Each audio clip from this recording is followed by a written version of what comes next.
നിങ്ങളതിനെ ഓരോ ഭാഗത്തും ഓരോരുത്തരായിട്ട് ഓരോ തരത്തിൽ കുറെ പോസ്റ്റർ ഒട്ടിക്കാനും കുറെ പോസ്റ്റ് ചെയ്യാനും കുറെ ബാനർ കിട്ടാനും കാര്യങ്ങൾ ഞങ്ങളതിനെ വെച്ചു.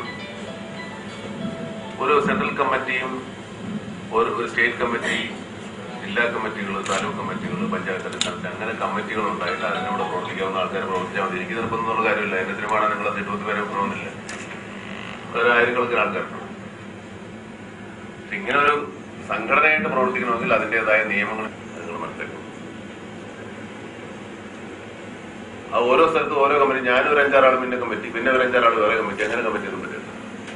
ഇവിടെ ഇപ്പൊ ഒരു കമ്മിറ്റി, ഇപ്പൊ സെൻട്രൽ കമ്മിറ്റി, സ്റ്റേറ്റ് കമ്മിറ്റി ഉണ്ടാക്കിയാൽ ആ കമ്മിറ്റി ഓരോ ജില്ലകളിലും അതാത് ആളുകളെ അംഗങ്ങളെ സമീപിച്ച് അവർക്ക് കൂടുതൽ ആളുകൾക്ക് സമ്മതനായ ഒരാളെ സെക്രട്ടറിയും പ്രസിഡന്റും ഒരു കമ്മിറ്റി ഉണ്ടാക്കും. ഇനി മുതൽ ആ കമ്മിറ്റികളായിരിക്കും പ്രവർത്തിക്കുക.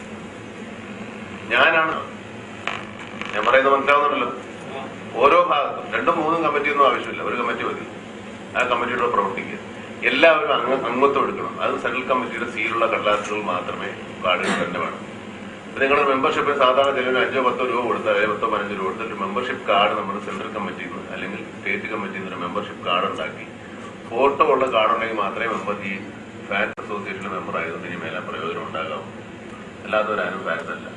പിന്നെ നിങ്ങൾ ഓരോ ലൊക്കേഷനിൽ വരുമ്പോൾ 10-15 ആളെയും കൂടെ ഫോട്ടോ എടുക്കാൻ പറ്റും. പിന്നെ അവരെ കാണില്ല. ഓരോ പ്രാവശ്യം വരുമ്പോൾ അങ്ങനെ കേരളത്തിലുള്ള ആൾക്കാർ മുഴുവൻ ഇപ്പോൾ ഫോട്ടോ എടുത്ത് കഴിഞ്ഞാണ് നമ്മൾ. ഇനി അങ്ങനെയൊക്കെ വേണം. അതൊക്കെ ഫോട്ടോ എടുക്കാൻ എനിക്ക് ആൾക്കാരെ നിങ്ങൾ കൂട്ടി കുറവൊന്നുമില്ല. എല്ലാ ആൾക്കാരും ഒരുപോലെ തന്നെ. നമ്മളോട് ഫോട്ടോ എടുക്കാൻ ആഗ്രഹമുള്ള ആൾക്കാർ ഒരുപാട് പേരുണ്ടാവും. അതിപ്പോ നിങ്ങളുടെ ലോക്കൽ കമ്മിറ്റിയുടെ സെക്രട്ടറിയുടെ അധികാരമൊന്നും എത്ര ആൾക്കാർ ഫോട്ടോ ഒന്നും കാര്യങ്ങളില്ല. അപ്പൊ ഇത് കാര്യമായ, കാരണം ഇതിനകത്ത് ഇനി നമുക്ക് ഒരുപാട് ജീവകാരുണ്യ പ്രവർത്തനങ്ങളുമായിട്ട് ഫാൻസ് അസോസിയേഷൻ മുമ്പോട്ട് കൊണ്ടുപോകണമെന്ന് ആഗ്രഹമുണ്ട്. ചുമ്മാ നിങ്ങൾ അപ്പുറത്ത് നിന്ന് പോകാനോ ഇപ്പുറത്ത് കൈയടിക്കാനോ പിന്നെ നിങ്ങൾക്ക് ഇഷ്ടപ്പെട്ട സിനിമയെ നിങ്ങൾ കാണും. അങ്ങനെയൊന്നും പറ്റില്ല. അങ്ങനെ എല്ലാ സിനിമയും കാണുന്ന ആൾക്കാർ ഫാൻസായ ചില ആൾക്കാര് സിനിമ ഇഷ്ടപ്പെട്ട് നിങ്ങൾ എഡിറ്റ് ചെയ്യാനും നിങ്ങൾ കഥ മാറ്റാനും നിൽക്കണ്ട. നിങ്ങൾക്ക് ഇഷ്ടപ്പെട്ടില്ല നിങ്ങൾ കാണണ്ട. പക്ഷെ നിങ്ങൾ നാട്ടിൽ പറഞ്ഞാൽ ഇപ്പൊ 100 പേര് കാണേണ്ട സിനിമ നിങ്ങൾ 50 പേര് ആക്കി കളയും. നിങ്ങൾക്ക് ഇഷ്ടപ്പെട്ടില്ലെങ്കിൽ നിങ്ങൾക്ക് പലതരത്തിലുള്ള ആൾക്കാരുണ്ടാവും. നിങ്ങൾക്ക് ഇടിപ്പടമായിരിക്കും, ചിലപ്പോൾ തൊഴിൽപ്പടമായിരിക്കും, ചിലപ്പോൾ അങ്ങനത്തെ പടമായിരിക്കും. ആ പടമൊക്കെ ഉണ്ടാവും. എല്ലാ പടവും നമ്മൾ ചെയ്ത് നടക്കുന്ന ആൾക്കാരാണ്. ഒരു സിനിമ ഇറങ്ങിയില്ല, അത് പോരാ. ഡയറക്ടർ നമ്മളെ ചതിച്ചു. സിനിമ മോശമായാലും ആരും ചതിച്ചിട്ടൊന്നുമല്ല. നിങ്ങൾക്ക് ഇഷ്ടമല്ലാത്ത സിനിമകളാണെന്ന് മാത്രമേ ഉള്ളൂ. നിങ്ങൾ അങ്ങനെ ഒരു തരം സിനിമകൾ മാത്രം കാണുക. മറ്റുള്ള സിനിമകൾക്ക് നിങ്ങൾക്ക് താല്പര്യമില്ല. അന്ന് എനിക്ക് മനസ്സിലായി. അങ്ങനെയല്ല ആരാധകരെ സംബന്ധിച്ചിടത്തോളം ആരാധനായ നടൻ അഭിനയിക്കുന്ന എല്ലാ സിനിമകളും ഇഷ്ടപ്പെടുന്നതായിരിക്കും. അങ്ങനെ ഒരു തരം സിനിമ മാത്രമേ ഇഷ്ടപ്പെടുന്നു. ചില ആൾക്കാർക്ക് മറ്റൊന്നും അല്ലെങ്കിൽ ഇതിനാളില്ല. നമ്മൾ നിർബന്ധമായിട്ടുള്ള ഇതിന്റെ ആൾക്കാരെ പറഞ്ഞുകൊണ്ട് ഞാനത് ഇപ്പൊ ഒരു കൊമേഴ്ഷ്യൽ വാല്യൂ ഉള്ള അങ്ങനത്തെ സിനിമകൾ കാണാൻ വരുന്ന ആൾക്കാർക്ക് മാത്രമേ അല്ലാത്ത സിനിമകൾ ഉണ്ടാവുന്നത് നിർബന്ധം വെച്ചിട്ടുണ്ട്. അപ്പൊ എല്ലാ സിനിമകൾക്കും ഇനീഷ്യൽ നമുക്ക് ഉണ്ടാവും. പിന്നെ ഇതിന്റെ സ്റ്റേറ്റ് കമ്മിറ്റിയുടെ ഒരു പാനൽ ഇവിടെ വെച്ചിട്ടുണ്ട്. ഈ പാനൽ ആയിക്കഴിഞ്ഞ് പ്രവർത്തിക്കും. അതനുസരിച്ച് ഈ പാനലിലെ കമ്മിറ്റി ഓരോ ജില്ലകളിലും വന്ന് സംഘടിപ്പിക്കുകയും അവിടെയുള്ള പ്രശ്നങ്ങൾ പറഞ്ഞു തീർത്ത് ജില്ലാ കമ്മിറ്റികൾ സജീവമാക്കുകയും ജില്ലാ കമ്മിറ്റികൾ, താലൂക്ക് കമ്മിറ്റി അങ്ങനെ താഴേക്കടയിലേക്ക് വരികയും കൂടുതൽ റിലീസിംഗ് സെന്ററുകളുണ്ട് നമുക്ക്. അതുകൊണ്ട് എല്ലാ സെന്ററുകളിലും സജീവ പ്രവർത്തനം ആവശ്യമാണ്. സിനിമ ഇറങ്ങുമ്പോൾ നമ്മൾ വേറെ ഒരുപാട് തരം പ്രോഗ്രാമുകളുണ്ട്. Fans association, fans welfare association, ഇപ്പോ നമ്മുടെ കാഴ്ച 2000 പോലെ, ഹാർട്ട് പ്രോഗ്രാം പോലെ, പിന്നെ പാലിയേറ്റീവ് കെയറിന്റെ അങ്ങനെ ഒരുപാട് പ്രോഗ്രാമുകൾ നമ്മൾ ചെയ്യുന്നു. അപ്പൊ അതൊക്കെ നിങ്ങളെ ഒരു ആൾക്കാരെ ഉദ്ദേശിച്ചിട്ട് നമ്മൾ ചെയ്യുന്നത്. നിങ്ങൾ മാറി ചെന്ന് വേറെ ഓർക്കൊരു താല്പര്യം മാറ്റി കഴിക്കും. ഇവിടെ ജില്ലാ കമ്മിറ്റി, സ്റ്റേറ്റ് കമ്മിറ്റിക്ക് നമ്മൾ പാനൽ വെക്കുന്നുണ്ട്. ഇപ്പൊ നിൽക്കുന്ന ആൾക്കാർക്ക് പലതരത്തിലുള്ള താല്പര്യങ്ങളുള്ളവരാണ്. നമുക്ക് ഇതിന്റെ ഗുണം മാത്രം താല്പര്യമുള്ള ആൾക്കാരെയാണ് നമ്മൾ കമ്മിറ്റിയായിട്ട് വെച്ചിരിക്കുന്നത്.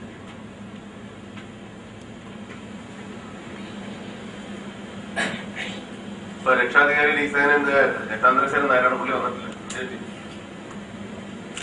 ഉപദേശത്തിൽ ജോർജും റഫീഖും ഉണ്ടാവും. റഫീഖ് എന്ന് പറഞ്ഞാൽ മമ്മൂട്ടി ടൈംസ് എന്ന് പറഞ്ഞാൽ നമ്മുടെ ഫാൻസിന്റെ ഒരു വിഭാഗം തന്നെയാണ്. കാരണം മമ്മൂട്ടി ചിത്രങ്ങൾക്ക് വേണ്ടി പ്രാധാന്യം കൊടുത്തുണ്ടാക്കുന്ന ഒരു പത്രമാണ്. നമ്മൾ ഫാൻസുകാർ തന്നെയാണ് അതിനെ പ്രൊമോട്ട് ചെയ്യുന്നത്. അപ്പൊ അയാൾ ജോർജുമായിരിക്കും ഉപദേശ സമിതിയുള്ളത്. മുഖ്യ കാര്യദർശി ചീഫ് ഓർഗനൈസർ രജപുത്ര രഞ്ജിത്തിനെയാണ് വെച്ചിരിക്കുന്നത്. ഇപ്പൊ പ്രസിഡന്റായിട്ട് നമ്മൾ നിർദ്ദേശിക്കുന്നത് റോബർട്ടാണ്. ആളവിടെ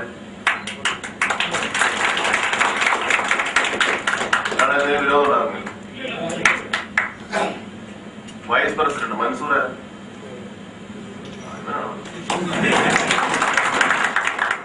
വല്ല വിരോധമുണ്ടോ? ജനറൽ സെക്രട്ടറി കൊള്ളക്കട ഉത്സ, ജോയിന്റ് സെക്രട്ടറി ഫൈസൽ ആലപ്പുഴ. ഇവിടെ പറയണം ഇതിന് ബൈലോ കാര്യങ്ങൾ ഉണ്ടാക്കാൻ വേണ്ടി നമ്മൾ ചുമ്മാ ഒരു ഫാൻസ് അസോസിയേഷൻ അല്ല, ഇതൊരു ചാരിറ്റബിൾ സൊസൈറ്റീസ് ആക്ട് പ്രകാരം രജിസ്റ്റർ ചെയ്യാൻ പോകണം. അത് കഴിഞ്ഞാൽ പിന്നെ നിങ്ങളുടെ ഈ വക ഒരു അഭ്യാസം നടക്കാൻ പോകില്ല. മനസ്സിലായല്ലോ? കമ്മിറ്റിയും പിരിച്ചുവിട്ടിരിക്കണം അല്ലേ? ഇപ്പൊ നിലവിലുള്ള സകല കമ്മിറ്റികളും പിരിച്ചുവിട്ടു. ഈ പുതിയ കമ്മിറ്റി ഓരോ ഈ കമ്മിറ്റി ആയിരിക്കും പുതിയ കമ്മിറ്റി. എല്ലാ കമ്മിറ്റികളും പിരിച്ചുവിട്ടിട്ട് പുതിയ കമ്മിറ്റി ആയിരിക്കും. പുതിയ കമ്മിറ്റികളെ ഈ കമ്മിറ്റി ഓരോ ജില്ലകളിലും ഓരോ സ്ഥലത്ത് ഇപ്പൊ ജില്ലാ സ്ഥലങ്ങളിലും ഇപ്പൊ നിങ്ങൾക്ക് ഉണ്ടെങ്കിൽ അവിടെ കൂടി വിളിച്ചു പറഞ്ഞ് അറിയുന്ന ആൾക്കാരെ വിളിച്ചു പറഞ്ഞിട്ട് അവിടെ ഓരോ ജില്ലകളിലും ഓരോ നല്ല പുതിയ കമ്മിറ്റി ഉണ്ടാക്കി കുറച്ചുകൂടെ ആക്റ്റീവായിട്ടുള്ള ഈ വിഭാഗീയതയൊന്നും വേണ്ട. നമുക്ക് രാഷ്ട്രീയ പാർട്ടിയായിട്ട് ഉണ്ടാക്കാൻ അത് മനസ്സിലാക്കിക്കൊള്ളു. ഇത് രാഷ്ട്രീയ പാർട്ടിയല്ല, ഇത് ജനങ്ങൾക്ക് ഉപകാരപ്രദമായ കാര്യങ്ങൾ ചെയ്യുന്ന ഒരു പാർട്ടിയാണ്. അതിപ്പോ രാഷ്ട്രീയമില്ല, നമ്മൾ ഭരിക്കാൻ ഉദ്ദേശിക്കുന്നില്ല. അതുകൊണ്ട് നിങ്ങൾക്ക് ഏതെങ്കിലും രാഷ്ട്രീയം ഉണ്ടെങ്കിൽ അതിനൊന്നും നമുക്ക് വിരോധമില്ല. എന്റെ രാഷ്ട്രീയം എനിക്ക്, നിങ്ങളുടെ രാഷ്ട്രീയം നിങ്ങൾ, കേട്ടോ? നമുക്ക് ആകെപ്പാട് നമുക്ക് എല്ലാവരും കൂടെ ഉള്ള ഒരു രാഷ്ട്രീയം നമ്മുടെ സിനിമകൾ, അത് മാത്രമേ ഉള്ളൂ നമ്മുടെ രാഷ്ട്രീയം. അപ്പൊ അതിനകത്ത് നിങ്ങൾ ഇനിയിപ്പോ വല്ല മറ്റേ സിനിക്കാരല്ല മറ്റേ അങ്ങനത്തെ കുഴപ്പത്തിലൊന്നും ചെറിയാടണം. വിരോധിക്കപ്പെട്ട രാഷ്ട്രീയത്തിലൊന്നുള്ള ആൾക്കാർ വരണ്ട. അല്ലാതെ നിലവിലുള്ള ഏത് രാഷ്ട്രീയത്തിലുള്ള ആൾക്കാരൊന്നും വിരോധമില്ല. നിങ്ങൾക്ക് ഏത് രാഷ്ട്രീയക്കാരുടെ കൂടി പിടിക്കാനും പോകുന്ന നമുക്ക്. അപ്പൊ നമ്മൾ ഉദ്ദേശിക്കുന്നത് ഈ ഇപ്പോ ഉള്ള ഒരു അഡ്ഹോക് കമ്മിറ്റി പോലെ ഈ കമ്മിറ്റി ആയിരിക്കും പ്രസിഡന്റ് സെക്രട്ടറി നിങ്ങളെ കമ്മിറ്റി അംഗങ്ങളെ തെരഞ്ഞെടുക്കുക എന്ന് പറഞ്ഞാൽ ഇത്രയും ആളുകൾ ഓരോ ജില്ലകളും സന്ദർശിച്ച് ജില്ലാ പ്രസിഡന്റും വൈസ് പ്രസിഡന്റും സെക്രട്ടറി അല്ലെ, ജില്ലാ പ്രസിഡന്റും സെക്രട്ടറി, ഓരോ ജില്ലകളും പ്രസിഡന്റും സെക്രട്ടറി ഉണ്ടാവും. അവര് കൂടെ ഉണ്ടാവും ഈ കമ്മിറ്റി. ഇപ്പൊ കമ്മിറ്റി മെമ്പർമാരെന്ന് പറയുന്നത് കേരളത്തിലെ 14 ജില്ലകളിലുള്ള പ്രസിഡന്റും സെക്രട്ടറി ആയിരിക്കും. അതിന് വിരോധം ഉണ്ടാണെങ്കിലും സെൻട്രൽ കമ്മിറ്റിയുടെ കാര്യം പറയുന്നത്. അതുപോലെ ജില്ലാ കമ്മിറ്റികളിൽ ഓരോ താലൂക്കിലുള്ള പ്രസിഡന്റും വൈസ് പ്രസിഡന്റ്, ഓരോ താലൂക്ക് കമ്മിറ്റികളും ഓരോ പഞ്ചായത്തിലുള്ള ആൾക്കാർ. അങ്ങനെ പോയി കഴിഞ്ഞാൽ ശരി. ഓരോ യൂണിറ്റുകൾ ഇപ്പൊ ഒരു ജില്ലയിൽ ഒരു യൂണിറ്റ് ഉണ്ടാവും, ജില്ലാ പ്രസിഡന്റ് വൈസ് പ്രസിഡന്റ്, ഓരോ യൂണിറ്റുകൾക്കും പ്രസിഡന്റ് വൈസ് പ്രസിഡന്റ് ഉണ്ടാവും. ഈ ജില്ലയിൽ ഒരു സംഘം കൂടിയതിനു ശേഷം അവിടെ വേണമെങ്കിൽ പിന്നീട് നമുക്ക് കാര്യങ്ങൾ ആലോചിക്കുന്ന കമ്മിറ്റി ഉണ്ടാകും. അപ്പൊ ഇതിനൊരു ഭരണ സംവിധാനം ഉണ്ടാവണം. ഭരണ സംവിധാനം ഉണ്ടെങ്കിൽ മാത്രമേ നടക്കൂടില്ല. ഓരോരുത്തരും ഓരോന്ന് അവിടെ വിളിച്ചു. ഇത് മാത്രമല്ല, ഈ നിങ്ങൾ തന്നെ ഇതിനകത്തൊരു സെൻട്രൽ കമ്മിറ്റിക്ക് ഫണ്ട് ഉണ്ടായി കഴിഞ്ഞാൽ ഈ ഫോൺ വിളി പരിപാടിയാണ്. ഒരു ഫോൺ ഇതിനായിട്ട് കൊടുത്തിട്ട് ഈ ഫോൺ വിളിച്ചില്ലെങ്കിൽ ഇവരെ ജോലിക്ക് പിടിക്കുക ആരായാലും. മനസ്സിലാവും. പിന്നെ ഹാർട്ട് ടു ഹാർട്ടാണ് ഇതിന്റെ മറ്റേ വീണ്ടും 2019 കാഴ്ച 2010 വീണ്ടും ആരംഭിക്കുന്നുണ്ട്. അതിന്റെ പ്രവർത്തനങ്ങൾ വേണം. ഹാർട്ട് ടു ഹാർട്ട് വേണം. ഹാർട്ട് ടു ഹാർട്ട് 100 പേർക്കാണ് നമ്മൾ പോയിരിക്കുന്നത്. പുതിയ കമ്മിറ്റി ഉണ്ടായി കഴിഞ്ഞു കഴിഞ്ഞാൽ എല്ലാ കമ്മിറ്റികൾക്കും നമുക്ക് ആപ്ലിക്കേഷൻ ഫോം തരും. നിങ്ങൾ അതിനകത്ത് കറക്റ്റ് അർഹതയുള്ള ആൾക്കാരെ തെരഞ്ഞെടുത്തിട്ട് സെൻട്രൽ കമ്മിറ്റി കൊടുത്താൽ ഞാൻ അപ്രൂവ് ചെയ്തതിനു ശേഷം ഫൈനലായിട്ട് പോകും. അത് വലിയ താമസിയാതെ ഒരു 3 മാസം കൊണ്ട് ഇനി നടക്കണം ഇമ്മീഡിയറ്റ് ആയിട്ട്. ഇപ്പൊ കമ്മിറ്റികൾ ഉണ്ടാക്കാനും ഇനി ഒരു 2 ആഴ്ചക്കുള്ളിൽ കമ്മിറ്റികൾ ഉണ്ടാവണം. അതല്ലാതെ തന്നെ നമ്മൾ എറണാകുളത്ത് വളരെ വിപുലമായ തോതിൽ വലിയൊരു അംബീഷ്യസ് പ്രോജക്ട് നടത്തുന്നുണ്ട്. പെരിനാറ്റ് പാലിയേറ്റീവ് കെയറിന്റെ വലിയ സംഭവം. അതൊക്കെ മനസ്സിലാക്കുക. നമ്മള് ഈ ഞാൻ കുറെ കാലം കഴിയുമ്പോൾ വയസ്സായി നടക്കാൻ പറ്റാതൊക്കെ ആയിപ്പോ. അതുകൊണ്ട് എനിക്ക് ഇരിക്കാനും തുടിക്കാനൊന്നും പറ്റില്ല. എന്നാലും നമുക്ക് പക്ഷേ ഈ സംഘടന കൊണ്ടു നടക്കാം. സംഘടന കൊണ്ടുവന്നു കഴിഞ്ഞാൽ ജനങ്ങൾക്ക് ഉപകാരം ഉണ്ടാകും. നിങ്ങളല്ലേ നിങ്ങൾക്ക് കുറച്ചുകൂടെ ചെറുപ്പക്കാരായിട്ടുള്ള ആൾക്കാർ. സംഘടന നല്ല കാര്യമാണ്. എപ്പോഴും സംഘടിക്കുന്ന ഒരു ശക്തിയാണ്. പരമാവധി ആത്മാർത്ഥതയോട് അർപ്പണത്തോടു കൂടി പ്രവർത്തിക്കണമെന്ന് ഞാൻ ആഗ്രഹിക്കുന്നു. അതിന് നിങ്ങളുടെ എല്ലാവരും സഹകരണവും പ്രതീക്ഷിക്കുന്നു. അതുണ്ടാവുമെന്ന് എനിക്ക് നിശ്ചയമുണ്ട്. നമ്മുടെ പ്രവർത്തനം ജീവകാരുണ്യ രംഗത്ത് കൂടുതൽ ഊന്നൽ കൊടുത്തുകൊണ്ട് മലയാളി മനസ്സുകളിലേക്ക് ഇറങ്ങിച്ചെല്ലുവാൻ, നമ്മുടെ ജീവകാരുണ്യ പ്രവർത്തനങ്ങൾ ഇറങ്ങിച്ചെല്ലുവാൻ നിങ്ങളുടെ എല്ലാവരുടെയും സപ്പോർട്ട് ആവശ്യമുണ്ട്. അത് ഇതുവരെ കിട്ടിയിട്ടുണ്ട്. ഇനി കൂടുതൽ ഇറങ്ങി നമ്മുടെ ഭാരതത്തിന് തന്നെ മാതൃകയായ ഒരു പ്രസ്ഥാനമായി മാറുവാൻ നമുക്ക് കഴിയട്ടെ എന്ന് ഞാൻ പ്രാർത്ഥിച്ചുകൊണ്ട് നിർത്തുന്നു. നമസ്കാരം. ശ്രീ റോബർട്ടിനെ ക്ഷണിച്ചോളുന്നു. ജെയിംസിന്റെ വിളിച്ചാണ് നിങ്ങളെല്ലാവരും.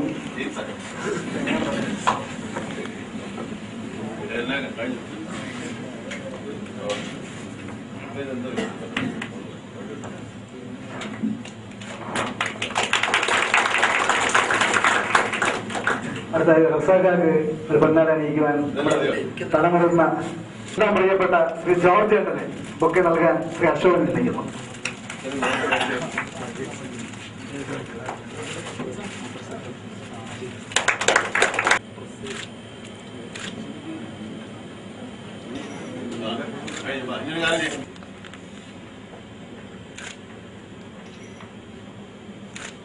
വലിയ ബ്ലോക്ക് എടുത്ത് പോയി.